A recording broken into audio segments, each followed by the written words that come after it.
Ah, qu'est-ce qu'on rigole. Boire dans les airs, c'est pas la même chose que boire sur terre.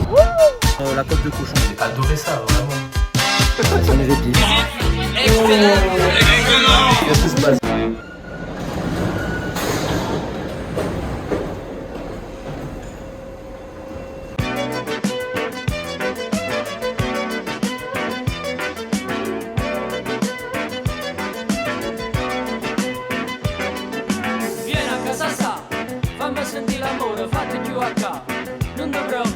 Bienvenue à tous dans cette nouvelle vidéo. Aujourd'hui on se retrouve pour un vlog qui va alterner entre la face caméra et la voix off. Et comme vous le voyez, on a la gare centrale de Milan qui est absolument majestueuse. Et heureusement pour moi, l'auberge jeunesse était juste à côté. Et c'est là que va véritablement commencer mon voyage solo en Italie. Voici la chambre, donc avec les lockers, les coffres où on met nos affaires.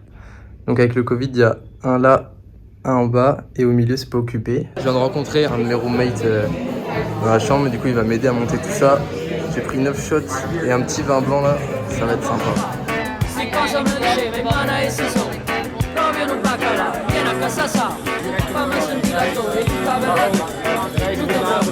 On se retrouve pour cette journée à Milan, enfin ce jour entier à Milan. Je vais essayer de visiter un max de trucs hyper iconiques de Milan. Mais déjà, marcher dans la rue, c'est assez beau. Et nous voici sous le dôme Emanuele II, là où il y a Prada, Dior, Swarovski. C'est magnifique, là on peut voir des peintures type Renaissance partout. Et il y a des restos, évidemment toutes les boutiques de luxe. Là on a Louis Vuitton juste derrière. C'est vraiment super beau. Et juste après, on a le monument que je voulais voir à Milan, que tout le monde vient voir, le Duomo de Milano.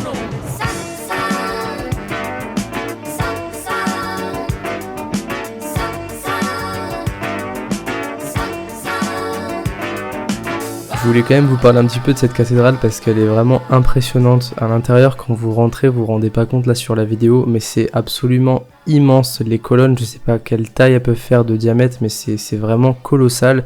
La hauteur, c'est ce qui paraît le plus. Et en fait, c'est un mix entre en même temps une église qui est assez épurée et une église qui est assez travaillée avec les statues qu'on va voir en hauteur notamment, et les tableaux et tous les bas-reliefs qu'il va y avoir autour de la nef. Et d'ailleurs, en parlant justement du bout de cette église, juste en dessous, on a un petit coffre qui est assez dissimulé, et dans ce coffre apparemment il y aurait un des clous de la croix du Christ. Ah, et petit bonus pour ceux qui connaissent Le Seigneur des Anneaux, l'impression que ça donne quand on rentre dans cette cathédrale, c'est vraiment l'aspect La Moria dans Le Seigneur des Anneaux, la communauté de l'anneau, où vraiment on a ces immenses colonnes et cette taille absolument démesurée de pièces qui nous rend vraiment très petits.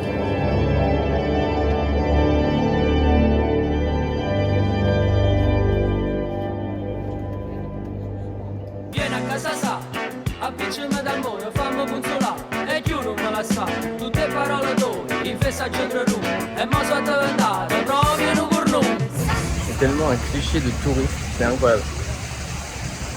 D'ailleurs, pire idée de prendre une glace sous 34 degrés. Je suis en PLS avec fond de partout et encore elle était énorme de base, donc j'ai vite poqué dedans. Bref, on est au... Ah merde, j'ai oublié. Au château... Non, bah, je sais plus. C'est un château, un palais je crois, avec un beau jardin derrière, donc c'est pour ça que j'y suis. Et enfin une belle fontaine, ça manquait un peu de fontaine là. Voilà, donc c'est le château Sforzesco. Très beau château avec un beau parc, c'est très connu évidemment à Milan.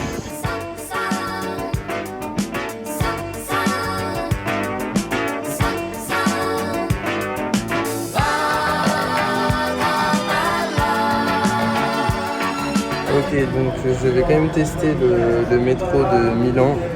Donc il faut prendre ça sur une machine, il y a plusieurs zones, jusque là on s'y retrouve, c'est comme à Paris. Et donc là je vais en direction de Assago.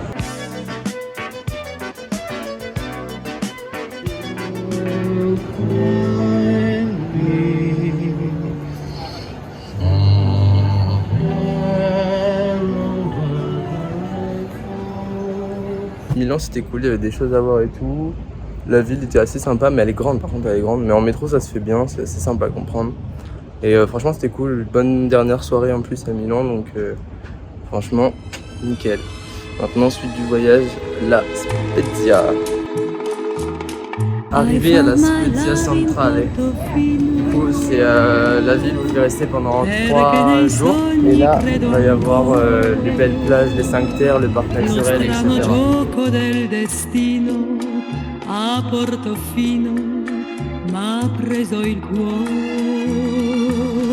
C'est un petit air un peu de Cuba. Ça ressemble un peu à la Havane et tout que je pouvais voir dans Assassin's Creed.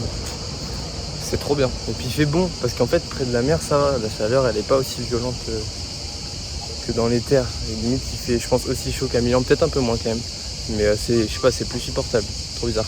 Voici mon lit dans la chambre de 6. Là c'est le casier chacun, donc bon le sac je suis pas sûr qu'il passe, je verrai bien. Donc c'est super propre par contre, ça fait vraiment plaisir. Ça se voit en fait, c'est tout nickel. L'intérieur c'est escalier en marbre, c'est vraiment super beau comme endroit. C'est génial. Et donc là c'est la salle de bain.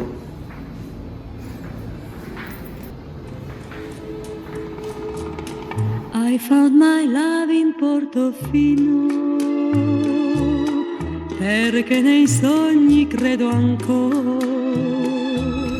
lo strano gioco del destino a Portofino m'ha preso il cuore, nel dolce incanto del mattino, il mare ti ha portato a me.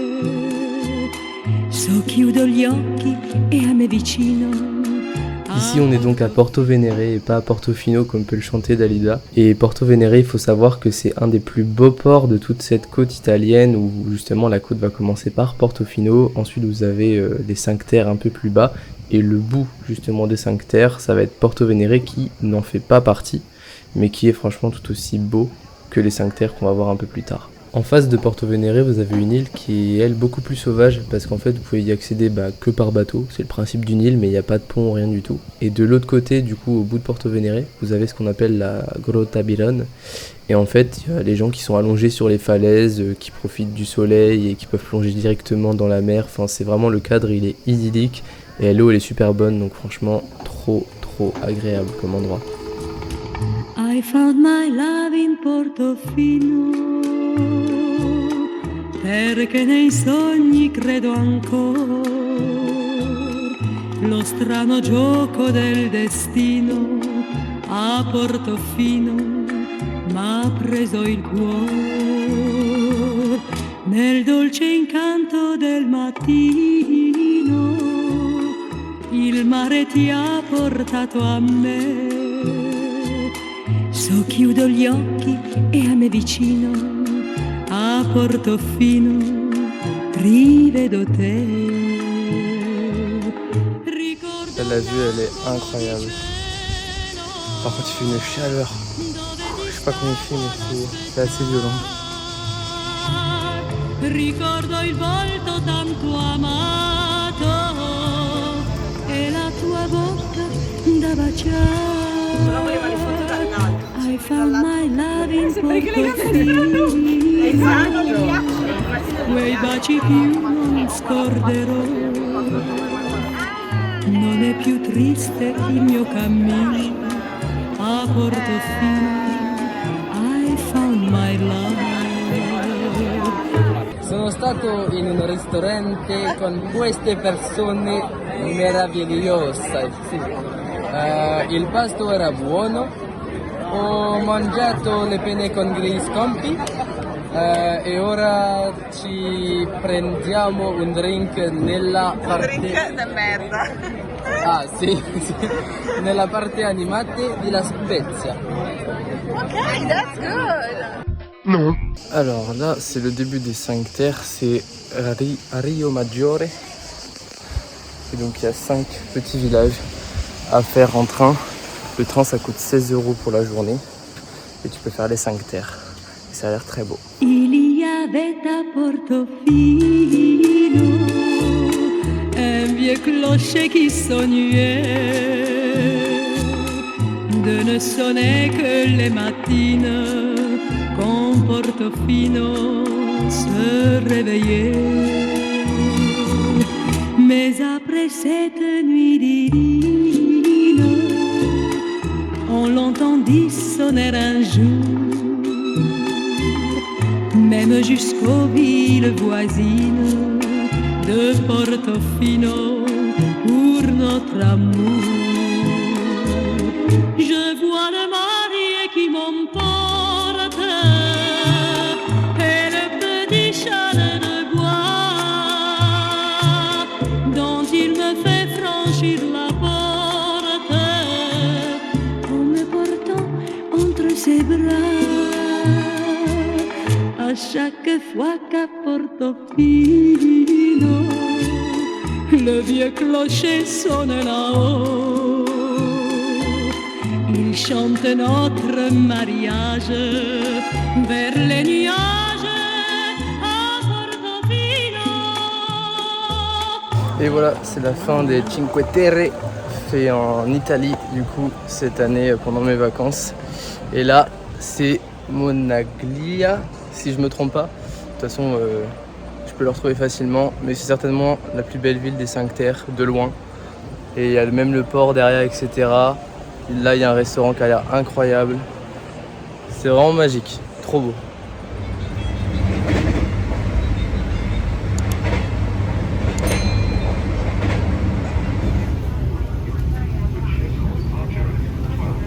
Ok, je viens juste d'arriver à Florence, avant-dernière destination, et là il faut que je retrouve l'hôtel. C'est la première fois qu'il pleut pendant le voyage, mais en vrai il fait toujours chaud, mais le fait d'avoir un peu de pluie là, ça fait un peu de bien quand même, ça rafraîchit.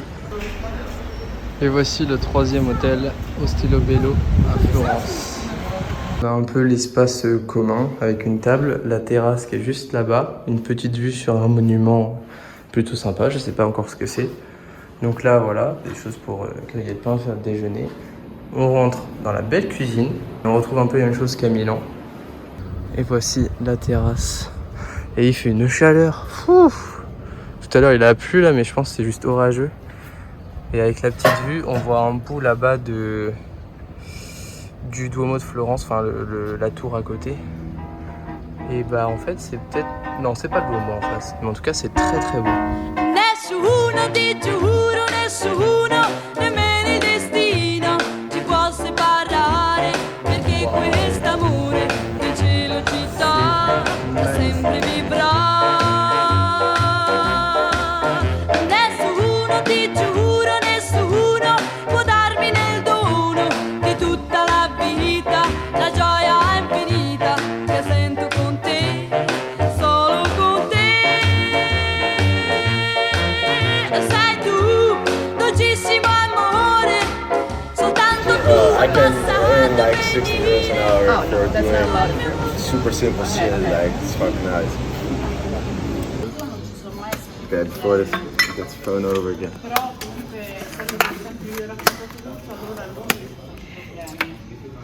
Et voici le Ponte Santa Rita.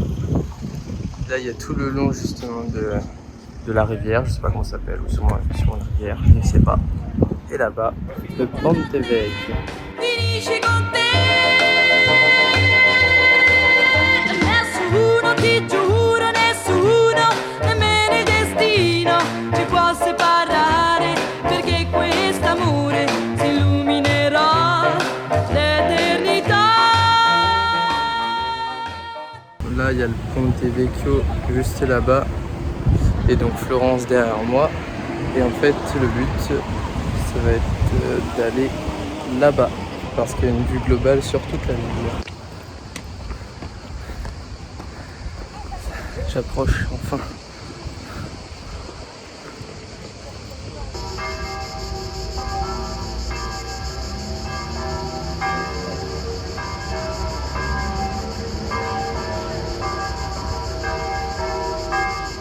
Donc là je reprends un peu avec la voix off parce qu'il y avait trop de vent sur le rush vidéo. En gros ce que j'expliquais c'est que là je suis au Palazzo Vecchio, donc juste à côté du Ponte Vecchio qu'on a vu tout à l'heure. Et on a plein de statues mythiques, par exemple on a l'enlèvement des Sabines là juste à droite. Et on a un des 3 David, parce qu'apparemment il y a 3 David qui ont été faits.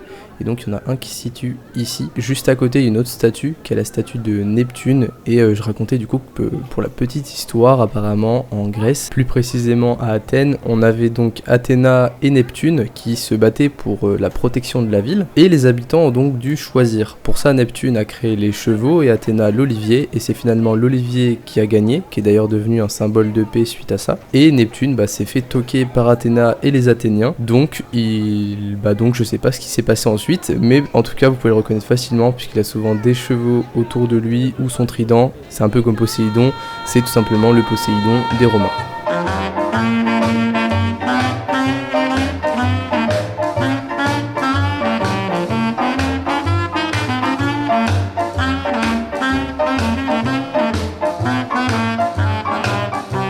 Il savait pas où il était et tout, il était complètement perdu, enfin ça se sent trop bizarre, même la nuit il y a des bruits de zombies, vraiment des bruits de putain de zombies. Ok, on va profiter de la visite de ce musée où vous allez voir les 3 anciennes portes de la cathédrale de Florence pour que je vous explique cette anecdote que j'ai d'ailleurs déjà racontée sur ma chaîne Twitch, si ça vous intéresse, le lien en description. Donc tout simplement, c'est le dernier matin à Florence. Il y a un petit peu le soleil qui commence à arriver, mais on voit globalement que des ombres dans la chambre. Et là, moi, je vois une ombre qui s'approche de moi. Et surtout, j'entends des bruits, mais des bruits pas normaux. Des bruits de zombies à la The Walking Dead. Et le pire, c'est que la démarche du gars, c'est un putain de zombie. Il a la jambe à moitié qui traîne par terre. Il a une démarche avec le corps qui se balance et la tête à moitié tordue. Il s'approche de moi. Je serre le poing comme pas possible, prêt à lui en décocher une, parce que je me suis dit, il va se passer une dinguerie là, faut que je me prépare. Et au dernier moment, il change de direction. Il va vers la salle de bain. Donc là, ni une ni deux, je fais toutes mes affaires, je descends à l'accueil, je leur dis c'est qui ce gars là, qu'est-ce qui se passe? Et en fait, il m'explique que tout simplement c'est un handicapé mental. Alors là, j'étais surpris parce qu'on nous a même pas prévenu. Et clairement, le gars il respirait pas du tout la stabilité. Voilà, sincèrement, je pense que c'est la plus grosse peur que j'ai eue dans ce voyage. Le gars il m'a marqué, vraiment. Je viens d'arriver à Rome, il est 17h. Il fait encore plus chaud qu'avant, il doit faire 37 ou 38 degrés là. Il fait super chaud.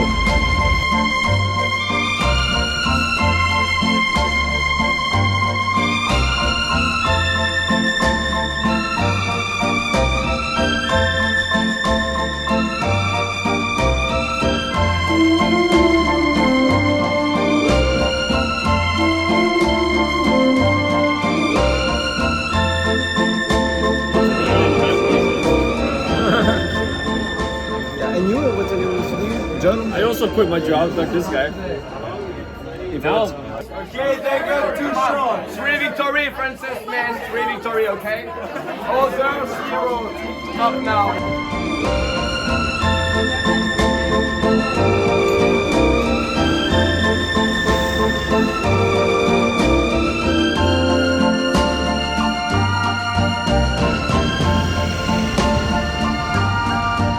Presque 3 ans plus tard, je suis de retour à la basilique Saint-Pierre au Vatican. C'est assez bizarre de retourner ici. Et là en plus c'est durant l'été, donc les chaleurs sont pas du tout les mêmes. En tout cas, qu'est-ce que c'est beau, j'avais vraiment oublié à quel point c'était grandiose. Un des avantages du Covid, c'est qu'il y a 3 ans là, il y avait une queue pas possible, puisque là-bas très tôt le matin, donc c'était extrêmement long de rentrer. Là la queue, il n'y a personne, ça va super vite. Et voilà, donc là il y a des portes à passer évidemment pour les contrôles et tout ça. Et là vous voyez donc la place devant la basilique Saint-Pierre qui est vide. Et donc là quand il y a le pape qui est élu par exemple, ou d'autres fêtes assez importantes, là c'est noir de monde. Et alors si je me trompe pas, mais peut-être je me trompe, le pape parle ici. Enfin ou se montre tout simplement ici. Et là du coup vous voyez l'entrée de la basilique. C'est assez impressionnant.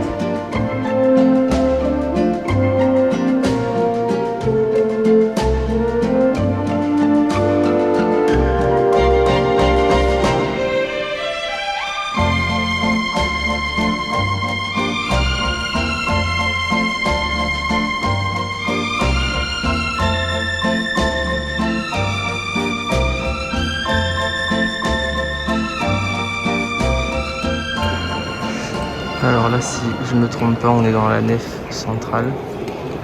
Et pour ceux qui ont la référence du film Da Vinci Code, c'est ici que c'est Ewan McGregor, l'acteur, il est accusé justement d'avoir si je me souviens bien, d'avoir tué un des papes, mais ça fait longtemps que je l'ai vu. Donc, bref, la scène se passe ici, juste en dessous.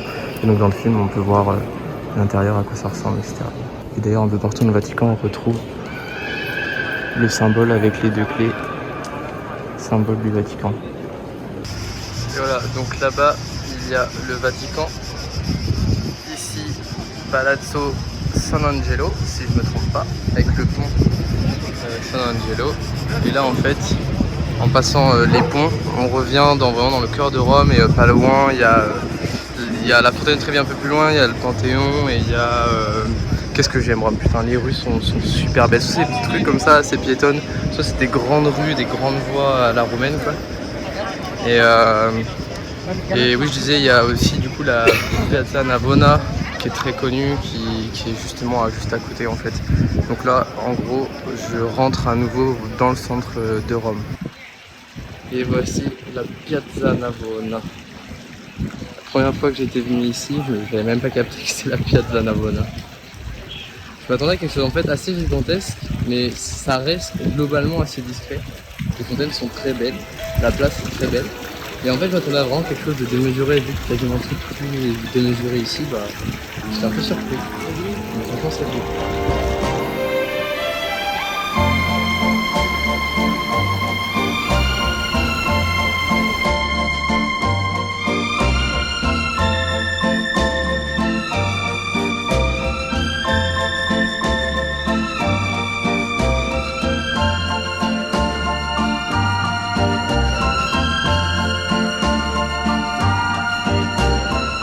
Il est 4h du matin à peu près, j'ai un bus à 4h30 pour aller à Ciampino, aéroport de Rome, et rentrer à Paris. Là il y en a qui sont en train de terminer leur soirée, mais j'ai dormi quoi, l'équivalent d'1 heure je pense, je suis crevé, mes yeux sont en train de se fermer. Et du coup là, bah faut que je trouve le bus. Et comme ça je prends l'avion et je suis à Paris.